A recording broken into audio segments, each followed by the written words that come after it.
कुछ टाइम पहले I have uploaded AFCAT के previous year questions on our Telegram channel. उसमें मैंने एक नोट मेंशन करा था, good student hardly clears this AFCAT exam. And बचाना पड़ेगा भाई इस बात को। एग्जाम्पल देती हूँ, ऐसे बच्चे तुमने सुने होंगे who clears UPSC conducted exams, चाहे वो सीडीएस हो जाए, सीएपीएफ हो जाए, सीएससी प्रीलिम्स हो जाए या किसी भी स्टेट पीसीएस का प्रीलिम्स हो जाए, they clear that but they are just not able to clear that exam. Okay, reframe करके बोलूं तो they fail in AFCAT exam. तो क्या इसका मतलब ये निकलता है कि AFCAT exam is tougher than these UPSC conducted exam, CDS, CAPF? No, ऐसा नहीं है। एटलीस्ट अभी तक तो ऐसा नहीं है। फिर भी ये क्यों हो रहा है? क्योंकि यार नॉलेज के अलावा there are lot many things which is required when you are appearing for this AFCAT exam. उसमें सबसे बड़ी चीज है ये की। Let me help you to visualize this thing up. एक क्लूलेस इंसान होगा ना, वो कभी एग्जाम क्लियर नहीं करेगा। AFCAT तो कभी भी कोई भी एग्जाम नहीं करेगा, but if we are talking in particular this AFCAT exam, नहीं, क्लूलेस इंसान कभी क्लियर नहीं करेगा ये एग्जाम। फिर आता है हार्ड वर्किंग इंसान। हार्ड वर्किंग इंसान 1% चांस है उसके AFCAT एग्जाम क्लियर करने के। हार्ड वर्किंग इंसान सीडीएस एग्जाम क्लियर कर सकता है, AFCAT एग्जाम नहीं कर सकता है। उसके ऊपर इस मिनिमल हार्ड वर्क के ऊपर एक की चाहिए होती है। इफ यू पास दैट की अपना, फिर तुम कट ऑफ को क्लियर कर सकते हो। और थोड़ी सी और अगर मेहनत उसमें ऐड कर दी तो you can shoot up to the 200+ marks. तो इस वीडियो में मैं हिल गई थी यार जब मुझे ये मैसेज दिखा ना कि ma'am you make good content but आपका बहुत स्कैटर्ड चीजें हैं। And I realise my senses कि no, let me gather everything up. इस वीडियो में मैं तुम्हें क्या बताने वाली हूँ, AFCAT क्या क्या पूछता है। जब से ये ऑनलाइन टेस्ट हुआ है और मेमोरी बेस्ड क्वेश्चंस आए हैं, it is hell lot of confusion कि यार क्या आता है क्या नहीं आता। तो I am categorically mentioning all the topics which you need to go through before you appear for your AFCAT exam. उसमें से भी छाट के I will give you the important topics जिससे AFCAT हर साल क्वेश्चन पूछता है। मतलब that is the bare minimum AFCAT ask. उसके बाद एक्सपेरिमेंटिंग चलती है, चलो न्यू क्वेश्चंस ऐड करते हैं। तो I am gonna tell you the syllabus, I am gonna tell you the important topics, उसके सोर्सेस की कहाँ से पढ़ाई हो सकती है। उसके अलावा हाँ, चारों सब्जेक्ट्स के I am gonna tell you. उसके बाद will come to the fact कि इनको कवर कैसे करेंगे हम। How are we going to manage all 4 subjects together. यार यूपीएससी कंडक्टेड एग्जाम्स में ना डेप्थ होती है बट एक स्पेसिफिसिटी भी होती है। बट AFCAT इज एक ही पेपर में चारों चीजें पूछनी और चारों अलग डायरेक्शन की है। तो how we are going to cover that thing up. Then I am gonna tell you कि कुछ चीजें जो तुम्हें डेली प्रैक्टिस करनी है और कुछ चीजें जिसका बस 3 बार रिविजन करना है before you appear for your AFCAT exam, and then you will good to go. इसके बाद जो मेन एजेंडा रहेगा हमारा, जो बहुत छोटा है but that is the cracks, कहाँ कहाँ से मार्क्स पुल कर सकते हैं। इवेंचुअली हमें 100+ को 200+ बनाना है, तो where can we pull the marks. उसके बाद जो इससे भी ज्यादा इंपॉर्टेंट पोर्शन है, I am gonna tell you what not to do while you are preparing for AFCAT exam. I am not talking about any other exam, not serious exam, particularly AFCAT exam दे रहे हो तो what not to do.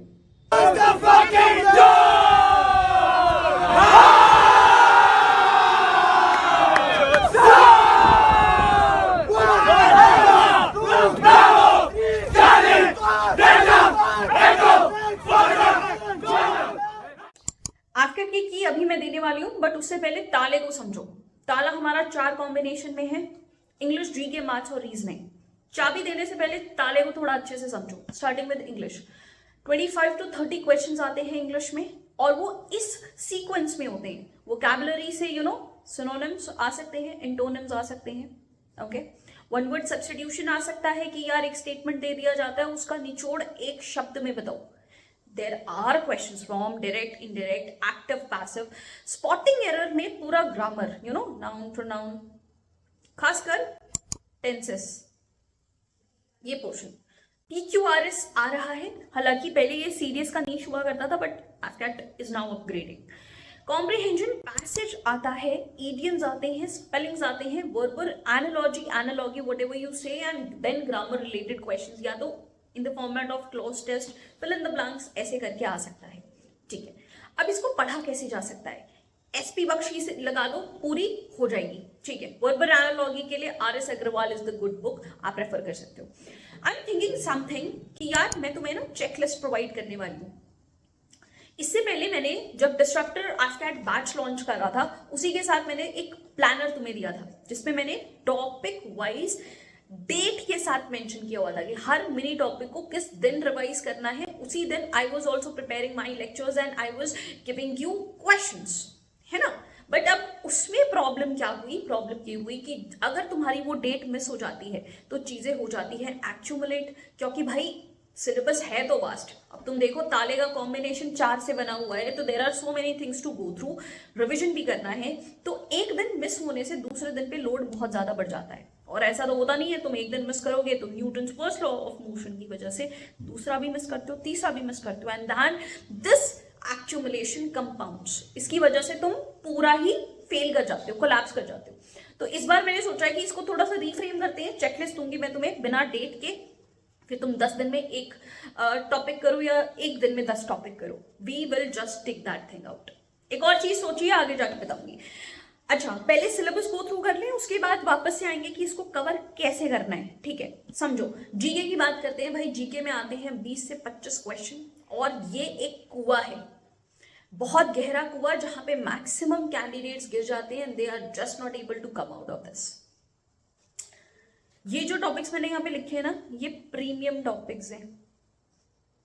Premium topics, आप इसे major topics कह दो, important topics कह दो, कोई भी एडजेक्टिव लगा दो अच्छा वाला, 3 स्टार लगाना मत भूलना। बहुत बहुत बहुत बड़ा वास्ट टॉपिक है ये जीके। सीडीएस में आता है तो समझ भी आता है कि यार जितना एफर्ट तुम डालते हो उतना तुम्हें रिटर्न मिलता है, बट दिस AFCAT जीके पूछेगा इतना सारा और शैलोनेस इसकी बहुत बहुत ज्यादा होती है। But there are certain topics जो हर बार रिपीट होते हैं, and that is number 1 missile से क्वेश्चन होता है। अब इसमें जितने भी क्वेश्चंस है ना, वो करंट से भी हो सकते हैं, स्टैटिक से भी हो सकते हैं। उसके लिए मैं तुम्हारी कैसे हेल्प करूंगी अभी बता रही हूँ, बट टॉपिक्स पे कॉन्सेंट्रेट करो। मिसाइल से क्वेश्चन आता है, एक आधा question is related to defence equipments. Sports से भाई, या तो स्पोर्ट्स से रिलेटेड टर्म्स पूछने में आ जाएंगे, या तो किसी प्लेयर के बारे में पूछ लिया जाएगा, फर्स्ट प्लेयर कौन था to win the gold medal, या तो फर्स्ट विमेन से रिलेटेड क्वेश्चन ज्यादा आता है ना। ओके, फिर क्वेश्चन आता है अपकमिंग इवेंट का, अपकमिंग ओलंपिक्स कौन होस्ट कर रहा है, कहाँ होने वाला है, या तो पास्ट हिस्ट्री पूछी जा सकती है। डिफेंस स्टैटिक से रिलेटेड रैंक से रिलेटेड क्वेश्चन आ जाते हैं, कमांड से रिलेटेड क्वेश्चन आ जाते हैं, राइट, ऐसे क्वेश्चन आ जाते हैं कमांड से related. Books and authors, awards and honours, same current affair से भी आ सकते हैं और स्टैटिक से भी आ सकते हैं। जैसे पतंजलि किसने लिखी, महाभस्या किसने लिखी। Pause this video for a while और याद करने की कोशिश करो, याद आ रहा है या नहीं। Same goes with awards and honours. Current affairs में जितने भी अवार्ड्स एंड ऑनर्स है उससे रिलेटेड क्वेश्चन आते हैं, या तो पुराने अवार्ड्स के बारे में पूछने में आ सकता है। जैसे पहला परमवीर चक्र किसको मिला, पहला नोबेल किसको मिला इंडिया में, किस कैटेगरी में। I want all these question के answers in the comment section. Let us see कि तुम्हें कितना याद आ रहा है। इंटरनेशनल ऑर्गेनाइजेशन में अपग्रेडेशन देखा जा रहा है। पहले सिंपल क्वेश्चन आ रहा था, इजी क्वेश्चन आ रहा था फ्रॉम द हेडक्वार्टर्स। अब धीरे धीरे क्वेश्चन आने लग गया कि इंडिया किसका पार्ट है ना। खासकर हमें ऑर्गेनाइजेशन पता होता है, we are just confused about the banks, ADB के हम पार्ट है या नहीं, वर्ल्ड बैंक के हम पार्ट है या नहीं, लाइक इंटरनेशनल ऑर्गेनाइजेशन जिसके हम पार्ट है या नहीं। फिर क्वेश्चन आने लग गया करंट अफेयर्स रिलेटेड, और डीप वाला क्वेश्चन ना, कि जो भी इंटरनेशनल ऑर्गेनाइजेशन न्यूज में हो उससे रिलेटेड एक अच्छा डिटेल वाला क्वेश्चन पूछने में आ जाए। साइंस 1 लाइनर्स, भाई इसका सोर्स लिख लो, Lucent. This is one part, बहुत ज्यादा साइंस में बहुत सारी चीजें हैं, फिजिक्स, केमिस्ट्री, बायो, और उसमें यार there are so many bifurcations, but AFCAT is a shallow exam. Okay, current affairs, भाई यार मैंने ना बहुत अच्छे से रिसर्च कर रखी है पूरी प्रीवियस क्वेश्चन को, मैंने इतने ध्यान से, हालांकि they are memory based questions, but इतना ध्यान से एनालाइज करा है उन चीजों को, and I have analyse this thing, observe this thing कि करंट अफेयर से देर आर सर्टेन पोर्शन जो बहुत ज्यादा रिपीट हो रहे हैं। जैसे साइंस एंड टेक का क्वेश्चन आ रहा है ज्यादा, है ना, चंद्रयान का क्वेश्चन आ गया, या तो नासा के कोई भी मिशन से रिलेटेड क्वेश्चन आ गया, साइंटिफिक एक्सपेरिमेंट्स जो भी खोज हो रही है, डिस्कवरी हो रही है, उससे रिलेटेड क्वेश्चन आ रहा है। Then there is question from mission, mission से रिलेटेड या तो कोई भी स्कीम से रिलेटेड, स्कीम के फुल फॉर्म्स पूछने में आ रहे हैं। लास्ट टाइम समर्थ पूछा गया था if I am not wrong, है ना। उसके बाद अपकमिंग गोल के क्वेश्चंस पूछे जा रहे हैं। मतलब current affairs is also very vast and very broad topic, but वहां से भी हम कुछ गेस कर सकते हैं। अपकमिंग जैसे मलेरिया को हम कब तक इरेडिकेट करने वाले हैं, बेसिकली 2047 तक का जो हमारा अमृत काल चल रहा है ना, तब तक हमने बहुत सारे मिशंस और बहुत सारे टारगेट्स बना रखे हैं हमने, मतलब गवर्नमेंट ऑफ इंडिया ने, तो उससे रिगार्डिंग क्वेश्चंस पूछे जा रहे हैं। एंड भाई कोइंसिडेंस इज दिस कि रिवर्स से क्वेश्चन आ रहे हैं, या तो ट्रिब्यूटरी वाला क्वेश्चन आ जाएगा, या तो यू नो ओरिजिन पूछ लिया जाएगा उसका, या तो स्टेट जहां से वो कवर करती है, anything related to that. Reserve bank से क्वेश्चन आ जाएगा। This is something. पॉलिटी से there are very very cliche question, है ना। और अब मैं क्या सोच रही हूँ, अब सुनो, चेकलिस्ट मैं तुम्हें प्रोवाइड करने वाली हूँ। हम साथ में कैसे कर सकते हैं कि so that we don't lose on to the preparation, है ना। हम 15 मिनट की सीरीज शुरू कर सकते हैं, डेली वीडियो, 15 मिनट की video about that particular checklist की आज जिस टॉपिक को कवर करना है उसकी पीडीएफ मैं तुम्हें दे दूंगी, ताकि उसका क्विक रिवीजन तुम कर सको, और देन उससे रिलेटेड हम कुछ क्वेश्चन भी लगा सकते हैं, दो हाथ लगा के ना। What about this, if you agree to this particular thing ना, हम करेंगे इस चीज को। देखो यस, एफकैट से रिलेटेड क्वेश्चंस काफी स्कैटर्ड है, इसका जो कंटेंट है वो भी काफी स्कैटर्ड है, तो मैं सोच रही हूँ इसको हम गैदर अप करें, हम इसको जेन्युइनली ऐसे करें कि इतना पढ़ के हमारा एफकैट एग्जाम बहुत बेहतरीन मार्क्स से निकल जाए। But I would not be able to do this thing alone, I need your support in this, and I guess you know how can you support me, right? I'm not gonna tell you that in detail because I just don't want to extend this video for long. I just want to concentrate. All right, maths की बात करते हैं। maths is one thing जिससे मुझे भी बहुत ज़्यादा डर लगता था, but I'm telling you honestly, 2 महीने शिद्दत से, मतलब वो फिर 2 महीने, हमारे वाले 2 महीने नहीं, ये बहुत ही ज्यादा अल्ट्रा फोकस वाले 2 महीने थे जिसमें मैंने अपना मैथ्स निकाला है। And I am telling you I am not good at all with maths starting से, है ना। टॉपिक के नाम देख लो कहाँ से क्वेश्चन आते हैं। एडवांस मैथ्स का क्वेश्चन नहीं आता है, अरिथमेटिक ही आता है, चाहे परसेंटेज हो जाए, रेशियो प्रपोर्शन हो जाए, profit loss, SI CI, time and work. मैं इसकी शीट बना के दे दूंगी तुम्हें भाई, जितने क्वेश्चन जिस लेवल के क्वेश्चन पूछने में आ रहे हैं ना, कैटेगोरिकली टाइम एंड वर्क की शीट अलग, स्पीड डिस्टेंस टाइम की शीट अलग, क्लॉक की शीट अलग, ये सारी शीट बना के मैं दे दूंगी। एंड इफ यू वांट, हम मैथ्स को भी 15 मिनट सीरीज में ऐड कर सकते हैं, बट उसके लिए you better know what to do, है ना। सिंप्लीफिकेशन, नंबर सिस्टम, इन सबसे क्वेश्चन आते हैं। मैथ्स में बस एक चीज ये ध्यान रखनी है जो मेरे साथ होती थी, कि अगर मैं पढ़ रही हूँ ना, तो टीचर जो पढ़ा रहे हैं उनका स्टाइल में कॉपी कर लेती थी कि हाँ चलो ये क्वेश्चन होगा तो वो ऐसे सॉल्व होगा। हम अनइंटेंशनली स्टेप्स को रटने लग जाते हैं। ज्यादातर स्टूडेंट्स में यही होता है जो मैथ्स में अच्छे नहीं होते हैं।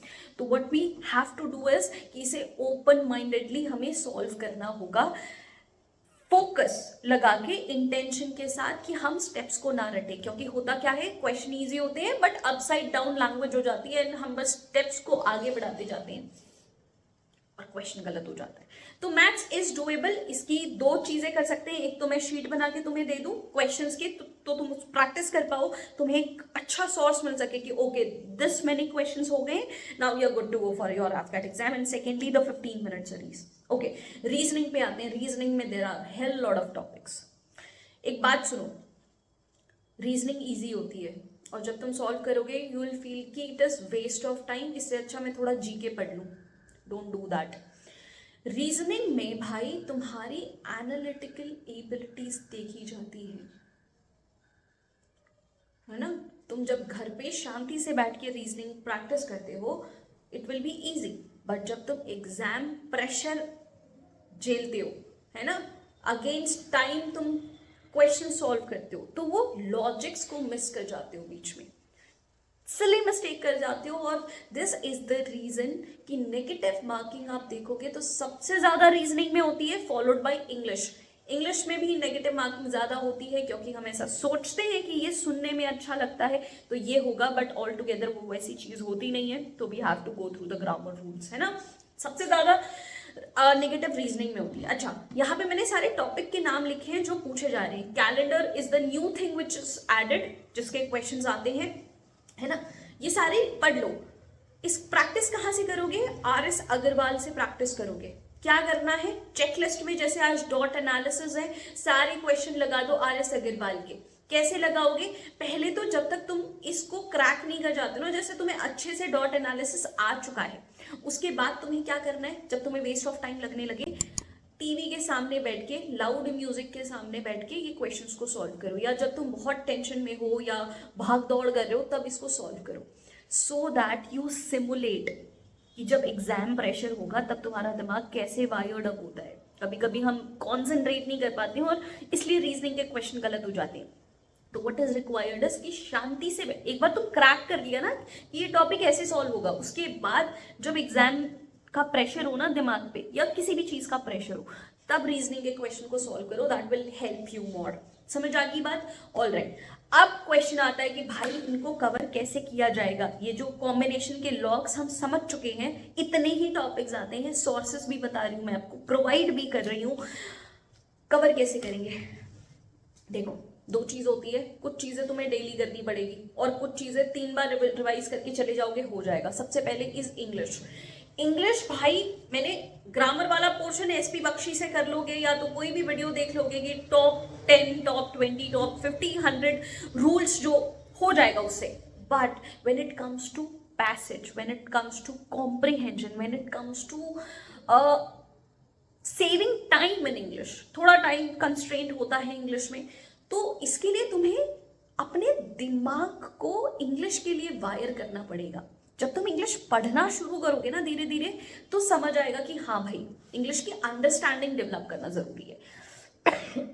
2 रिकमेंडेशंस है मेरे, इस बुक को रोज पढ़ सकते हो। इस बुक को क्यों? क्योंकि ये सिंपल लैंग्वेज में लिखी हुई है, काफी इंस्पिरेशनल भी है, काफी कुछ तुम्हें सीखने को भी मिलेगा, और साइमल्टेनियसली जो तुम्हारा एम है रोज इंग्लिश पढ़ने का, वो भी फुलफिल हो जाएगा। Once you are done with this book, I want, please, ये तो ऑप्शनल है, तुम्हें पढ़नी है पढ़ो, नहीं पढ़नी है कोई बात नहीं, बट माई स्ट्रिक्ट रिकमेंडेशन है, इस बुक को जरूर गो थ्रू करना।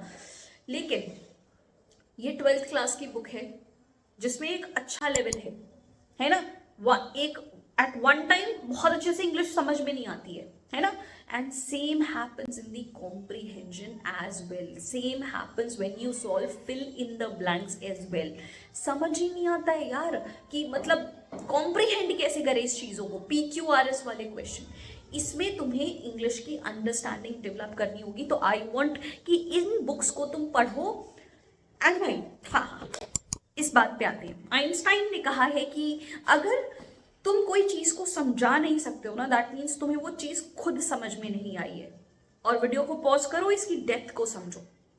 तो अगर तुम्हें जानना है कि तुम्हें कोई चीज समझ आई है या नहीं, you just need to stop for a while and explain it to somebody. अब खुद को ही खुद खड़े होकर प्रेजेंटेशन देने लग जाओ।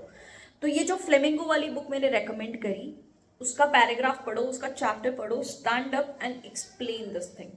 इससे सिर्फ इंग्लिश की अंडरस्टैंडिंग नहीं बढ़ेगी, इससे तुम्हारा बॉडी लैंग्वेज भी इंप्रूव होगा, इससे तुम्हारे प्रेजेंटेशन स्किल्स भी इंप्रूव होंगे, तुम्हें पता लगेगा कि तुम्हें ग्रामर में कहाँ प्रॉब्लम है। When you speak in English ना, तुम्हें रियलाइज होता है कि यार इसमें हैज आएगा या हैव आएगा, नो आएगा या न्यू आएगा, है ना। तो ये चीज तुम्हें जब रट रहे होते हो, जब पढ़ रहे होते हो, जब रीड कर रहे होते हो, तब समझ नहीं आती। But when you start speaking you realize कि तुम्हें ये बात नहीं पता, and there you go, you get the homework कि तुम्हें क्या रिवाइज करना है। ठीक है। Second thing is maths. Maths रोज लगानी पड़ेगी भाई। मैथ्स इज वन थिंग जिससे तुम्हारे दिमाग की एक्सरसाइज होती जाती है, और दिस इज वन थिंग जो तुम्हें रोज रोज रोज रोज मल्टीपल टाइम प्रैक्टिस करनी पड़ेगी। मुझसे क्वेश्चन मांगो, मैं तुम्हें क्वेश्चन दे दूंगी, बट यू सॉल्व इट। ठीक है। एक्सक्यूज तुम्हें मिल सकता है जीके में और रीजनिंग में। 3 बार रिवीजन करो इन पर्टिकुलर जो टॉपिक मैंने तुम्हें दिए हैं, उसका 3 बार रिवीजन करके जाओगे अलग अलग टाइम पे, तो हो जाएगा। रोज जीके पढ़ने की जरूरत नहीं है, रोज रीजनिंग भी पढ़ने की जरूरत नहीं है। Give it a fair share, ये तुम्हें स्कोर लाके दे देगा। अच्छा, नाउ क्वेश्चन इज कि कहां से मार्क्स पुल किए जा सकते हैं। भाई देखो, ये हमारा ताला था, कहां से मार्क्स पुल करेंगे? ऑनेस्टली बताऊं, मैथ्स और रीजनिंग से। ये दो टॉपिक्स मिला के तुम्हारे 100+ तो स्कोर करा देगा, मैथ्स एंड रीजनिंग, क्योंकि ये बहुत ही ज्यादा प्रिडिक्टेबल है। तुम्हें ऑलरेडी पता है कि क्या क्वेश्चंस आने वाले हैं, है ना यार। SICI के क्वेश्चन में बहुत वैरायटी नहीं होती है, तुम एक बार वो सारे लगा के जाओगे, सारे टाइप्स लगा के जाओगे ना, will be good to go. यार डिसरप्टर बैच में मैंने जो टाइप्स इंट्रोड्यूस करे ना, इतने डिटेल्ड माइक्रो डिटेलिंग से मैंने पूरा मैथ्स इसमें कवर कर रखा हुआ है। ओके, इंग्लिश और जीके से बहुत ज्यादा तुम मार्क्स पुल नहीं कर पाओगे। जीके में जो टॉपिक्स मैंने तुम्हें दिए हैं उसको करके जाओ, 50% ऑफ जीके तुम सॉल्व कर लोगे। और रही बात इंग्लिश की, इंग्लिश में तुम्हें एक चीज याद रखनी है कि ग्रीडी नहीं होना है। You have to be very very mindful. और ये कैसे होगे? इंग्लिश के 10 पेपर सॉल्व करके जाओ, एफकैट के या SSC CGL के भी हो सकते हैं, दूसरे एग्जाम के भी हो सकते हैं। 10 पेपर सॉल्व करके जाओ, तुम्हें अपनी स्ट्रेंथ पता चलेगी, तुम्हें अपनी वीकनेस पता चलेगी कि यार there are certain category of question जो मेरे हमेशा रॉन्ग होते हैं। या तो तुम उसे इंप्रूव कर लो, और इंप्रूव करके तुम्हें रिजल्ट दिखना चाहिए कि हाँ यार अब मैंने इंप्रूव कर लिया है और अब ये मेरी स्ट्रेंथ हो चुकी है, ठीक है। But there would be some questions जो लास्ट मिनट तक भी तुम्हारी स्ट्रेंथ नहीं बन पाएंगे और वहां पे तुम्हारे मार्क्स कटेंगे ही कटेंगे। तो वहां पे तुम्हें शाणा नहीं बनना है, वो क्वेश्चन छोड़ देने हैं। इंग्लिश में नेगेटिव मार्किंग इसीलिए होती है क्योंकि तुम क्वेश्चन को छोड़ नहीं पाते हो, ईगो पे ले जाते हो and you just solve that question up, और नेगेटिव मार्किंग में तुम्हारा पूरा स्कोर गिर जाता है। There would be some question जो तुम्हारी स्ट्रेंथ होगी उसे तुम्हें सॉल्व करना है।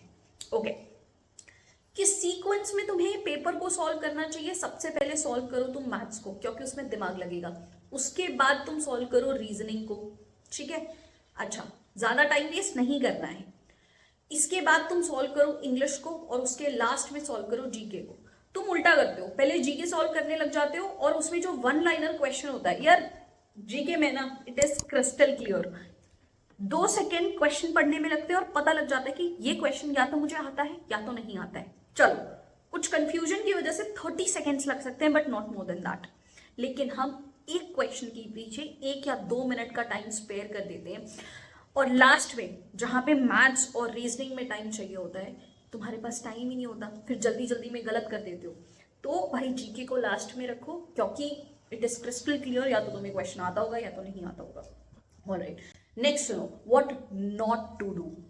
इंग्लिश में वो कैब के पीछे मत पढ़ो भाई। तुम वो कैब के पीछे अपना कितना टाइम वेस्ट कर देते हो, कितने सिनोनिम्स पढ़ोगे, कितने एंटोनिम्स पढ़ोगे, कितने ईडियम फ्रेजेस पढ़ोगे। मैं तुम्हें एक शीट दे दूंगी जरूर फॉर श्योर, जो 5 साल में क्वेश्चन पूछे गए हैं, जो वर्ड्स पूछे गए हैं, जो ईडियम्स पूछे गए हैं। बट फिर भी ये एंडलेस चीज है ना।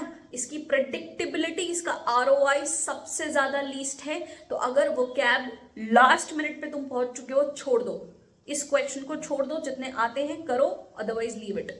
नेक्स्ट इज रीजनिंग को ग्रांटेड लेने लगते हो कि भाई ये तो इजी पोर्शन है, ये पढ़ के टाइम वेस्ट क्यों करना है। नो भाई, do not take it granted, practise it well, क्योंकि सबसे ज्यादा क्वेश्चन तुम यहीं से सॉल्व कर पाओगे, और सबसे ज्यादा नेगेटिव भी तुम्हें पता भी नहीं होगा ये तुमने नेगेटिव कर चुका है, बट तुम कर लोगे नेगेटिव, है ना। वो क्वेश्चन देखे जिसमें एरो घूमता रहता है ना, ऐसे करके।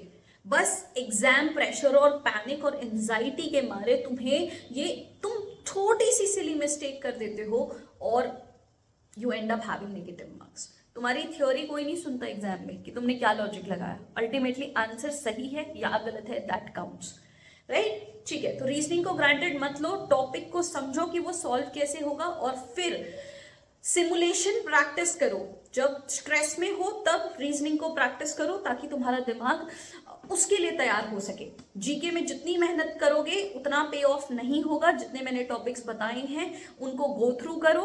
बाकी ल्यूसेंट से 1 लाइनर्स देख सकते हो, but do not spare more time here. GK में तुम बहुत ज्यादा टाइम देते हो और वहीं पे सबसे कम मार्क्स आते हैं। प्लीज डोंट डू दैट यार।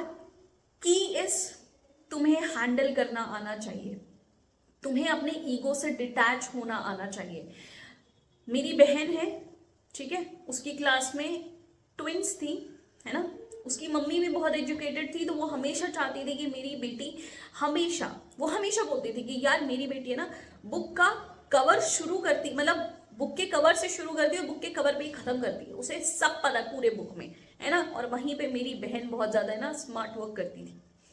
This is not good for CDS like exams, but this is required for AFCAT exam. और रिजल्ट में मेरी बहन के ज्यादा मार्क्स आते थे as compare to this twins. होता ये था क्योंकि भाई कि तुम इतना टाइम वेस्ट जीके में करोगे, सब कुछ जानने, सिलेबस खत्म करने की कोशिश करोगे, this will not help you. Maths और रीजनिंग को लास्ट में मत करना, क्योंकि यार दिमाग चाहिए होगा, फ्रेशनेस चाहिए होगी इसको सॉल्व करने में, तब जाके क्वेश्चन सही होंगे, वरना गलत हो जाएंगे। तो इसको स्टार्टिंग में सॉल्व करना, सिलेबस नहीं खत्म करना when it comes to AFCAT exam. Specifically do what is required, ये मेरा तकिया कलाम बन गया है। Do what is required. Do not take things on ego, and this is the reason I tell you कि people who score more than 200 plus marks, उनको in depth knowledge नहीं होती concepts की, they are not able to clear other exams, CDS, CAPF, CSE prelims, वो दूसरे exam नहीं clear कर पाते, सिर्फ AFCAT क्लियर कर पाते हैं। क्यों? क्योंकि उनमें शार्पनेस होती है, उनमें एनालिटिकल एबिलिटीज होती है, स्मार्टनेस होती है, उनको पता होता है कि कैसे हैंडल करना है। वो ईगो पे नहीं लेते कि मेरा सिलेबस बचा हुआ है, मैं सिलेबस कंप्लीट करूँ। नो, सिलेबस कंप्लीट करना यहाँ पे इंपॉर्टेंट नहीं है, इमोशन मैनेजमेंट उनको आना चाहिए। You have to leave English के वीकनेस वाले टॉपिक्स, ऑर्गेनाइजिंग स्किल्स जो अभी मैंने तुम्हें बताया, सबसे पहले मैथ सॉल्व करो, उसके बाद रीजनिंग, उसके बाद जीके, और उसके बाद जाके उसके बाद इंग्लिश, और उसके बाद लास्ट में जाके जीके सॉल्व करना है। You have to develop these things. सिर्फ पढ़ने से, सिर्फ नॉलेज होने से AFCAT एग्जाम क्लियर नहीं होगा, and this is the reason good students lose on to this AFCAT exam, क्योंकि थोड़ी स्मार्टनेस की कमी होती है। While very smart people manage to score 200 plus marks despite of the fact they do not clear other exams. बाकी do let me know 15 minutes की series हमें शुरू करनी चाहिए, कैसे शुरू करनी चाहिए, give me suggestions regarding that. I'll definitely work on your suggestion. बाकी I'll see you guys in the next video. Till then, goodbye and jai.